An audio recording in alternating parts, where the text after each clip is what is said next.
एक कबुतरांचा थवा असतो जंगलामध्ये. तुम्ही जंगलामध्ये जातात, वर बघतात आकाशात, तुम्हाला अनेक प्रकारचे पक्षी दिसतात की नाही? कावळे, चिमण्या, मोर, पोपट, घार असे पक्षी उडताना आपण बघतो.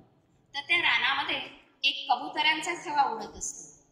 मग एका शिकाऱ्याला त्याचा सुगावा लागतो. त्या शिकाऱ्याला वाटतं आपण यांना सगळ्यांना पकडावं. मग तो शिकारी एक गंमत करतो. काय करतो? तो जाळं तयार करतो.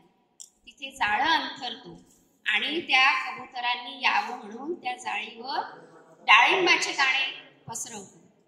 मग ते कबुतरांना उडत उडत जेव्हा कबूतर जातात तेव्हा त्यांना ते दाणे दृष्टीस पडतात आणि ते दाणे खाण्यासाठी ज्या वेळेला ते त्या जाळीवर बसतात त्यावेळी जाळ्यामध्ये सगळे कबूतर अडकून जातात. त्यांना दाणा तर मिळतो, परंतु त्या शिकाऱ्याने जाळं टाकल्यामुळे ते सगळे कबूतर काय होतात? जाळ्यामध्ये अडकून जातात. काही केल्या त्यांना निघता येत नाही. मग त्यांना कळतं की आपल्याला आता मारणार कोणीतरी शिकारी आपल्या मागे लागलेला आहे. खूप प्रयत्न करतात. मग एक म्हातारा कबूतर असतं. ते कबूतर काय म्हणतं माहितीये? ते कबूतर त्यांना सल्ला द्यायला येते. काय सांगतं ते? अरे म्हणे, तुम्ही केव्हाचे प्रयत्न करताय, जाळं सगळं तोडण्याचा प्रयत्न करताय, परंतु तुम्हाला उडता काही येत नाही. तुम्हाला उडता येण्यासाठी तुम्ही काय करायचं म्हणे? सगळ्यांनी एकदम प्रयत्न करायचा. सगळ्यांनी एकाच वेळी बळ लावावं. त्यावेळेला तुम्हाला चांगलं उडतं.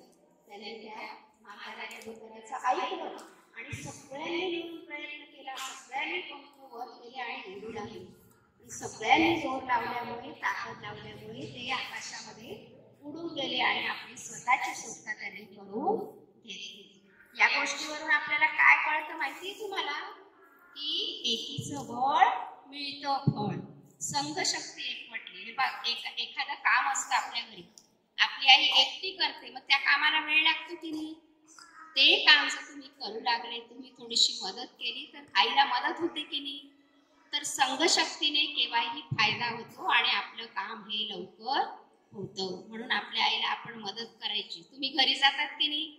हे कपडे काढतात, हे इकडे तिकडे टाकून देतात, आहे की नाही? तर हे कपडे व्यवस्थित ठेवायचे, आपलं दप्तर जागच्या जागी ठेवायचे, आपले बूट चप्पल नीट ठेवायचे, म्हणजे आपल्या आईला त्रास होणार नाही.